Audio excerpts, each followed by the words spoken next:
శుభమస్తు. శ్రీరామ జయం.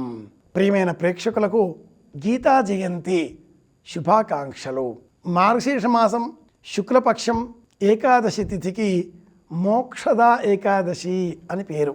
పరమాత్ముడు గీతాచార్యుడు కృష్ణ భగవానుడు అర్జునునకు గీతోపదేశం చేసిన రోజు ఈ మార్గశీర్ష శుద్ధ ఏకాదశి అని కూడా శాస్త్ర ప్రమాణం.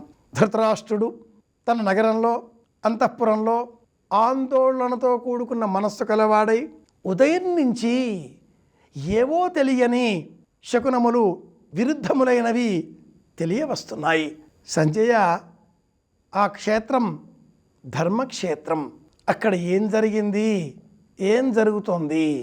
మామకాః పాండవాశ్చైవ, మా పక్షంలోని వారు అలాగే పాండవ పక్షంలోని వారు ఏం చేస్తున్నారు అని ప్రశ్నించగా భీష్మ పర్వం 25వ అధ్యాయం నుంచి భగవద్గీత ప్రారంభమవుతుంది.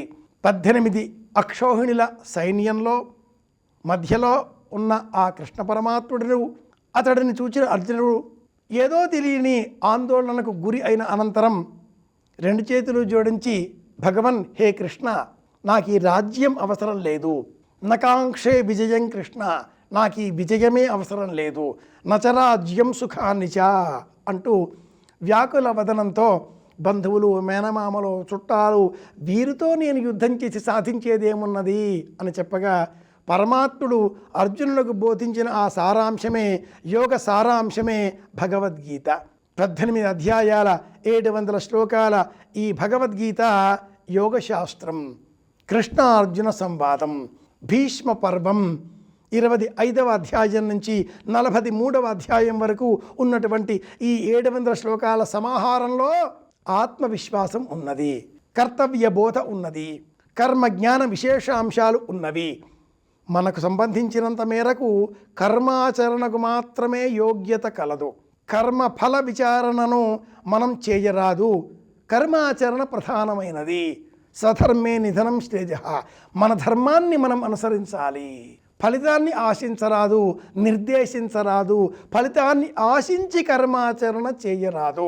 తదితర విషయాలతో భగవంతుడు ఈ మార్గశీర్ష మాసం శుక్లపక్షం ఏకాదశి ఈ సందర్భాన్ని పురస్కరించుకొని గీతా జయంతి అన్న పేరిట మనం నిర్వహించేటటువంటి ఈ గీతా ఆవిష్కృత సంబంధిత ఉత్సవంలో భగవద్గీతలో వివరించి ఉన్నాడు. రామగీత, ఉద్ధవగీత, గోపికాగీత, భ్రమరగీత, గురుగీత, వృషభగీత, భిక్షుగీత ఇలాంటి పేర్లతో సంప్రదాయ సాహిత్యంలో 21 విధములుగా గీతా సంబంధిత గీతా నామములు గల గ్రంథములు లభిస్తూ ఉండగా ఈ 21 గ్రంథాలలో భగవద్గీత మాత్రమే పోటీ సాటి. భగవద్గీతలో ఈ లోకంలో ఉండే జనులంతా కూడా ఏ విధంగా ప్రవర్తిస్తారో వివరింపబడి ఉన్నది. ఆర్తో జిజ్ఞాసురర్థార్థి జ్ఞానీచ. లోకంలో 4 విధాలుగా జనులు వ్యవహరిస్తారు అనే వివరణ. ఏ విధమైన ఆహారం తీసుకోవాలి, ఏ విధమైన ప్రవర్తన మనం కలిగి ఉండాలి, ఎలాంటి మాటలు మాట్లాడాలి, ఎలా పనులు నిర్వహించాలి, ఏ విధంగా ఆత్మవిశ్వాసాన్ని, మనోబలాన్ని పెంచుకోవాలి అనే సమస్త జ్ఞానాన్ని అందించేటటువంటి భగవద్గీత నిత్య అధ్యయన పారాయణ యోగ్యత కల ఏకైక గ్రంథం. శ్రీరామాయణం, భారతం, భాగవతం పఠించినా పఠించకపోయినా ఏ విధమైన దోషాలు లేవు. కానీ ఆత్మవిశ్వాసం పెంచుకోవాలి అంటే, మనోబలం పెంచుకోవాలి అంటే, మనపైన మనకు విశ్వాసం కలగాలి అంటే, ఏ పని చేసినా నా చేత ఈ పని నిర్వహింపబడుతున్నది, నేను నిమిత్త మాత్రుడిని అనే శాశ్వతమైన ఆనందం పొందాలి అంటే మట్టుకు ప్రతిరోజు భగవద్గీతను అధ్యయనం చేయాలి, చదవాలి, పారాయణం చేయాలి. ఎవరో చనిపోతే వినిపించేటటువంటి శ్లోక సంచయంగా ఈనాటి కాలంలో భగవద్గీతను మనం వింటూ ఉన్నాం. ఎందుకు ఇలాంటి పరిస్థితి వచ్చింది అంటే, చనిపోయిన వ్యక్తి కూడా భగవద్గీత వింటే లేచి కూర్చుంటాడు.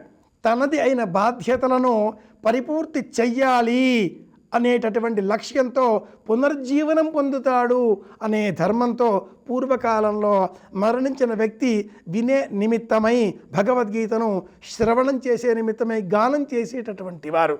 మరణించిన వ్యక్తికి కూడా లేచి కూర్చునేటటువంటి శక్తిని భగవద్గీత కలిగిస్తుంది. అది నాటి విశ్వాసం. నేటికి ఆచారంగా ఉన్నప్పటికీ ఈ ఆచారం కాస్త అర్థం మార్చుకొని పోయిన వారి ఇంట మాత్రమే చదివేటటువంటిదిగా మారిపోవడం బాధాకరమైన విషయం.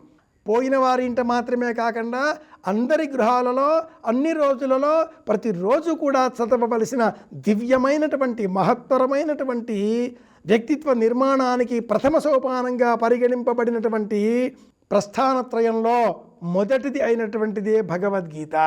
భగవద్గీత కించిదధీత గంగా జలలవ కణికాపీత అనే గురుదేవులు జగద్గురువులు శంకర భగవత్పాదుల వారి వాక్యాన్ని స్మరించుకుందాం. ప్రతిరోజు భగవద్గీతను అధ్యయనం చేద్దాం. మోక్షద ఏకాదశి ఉపవాస వ్రతం పాటిద్దాం. ప్రదోష సమయంలో భగవద్గీతను సమష్టిగా పారాయణం చేద్దాం. గోసేవ చేద్దాం. కృష్ణ పరమాత్ముని స్మరించుకుందాం. మళ్ళీ రేపు కలుసుకుందాం. శుభమస్తు. శ్రీరామ జయం.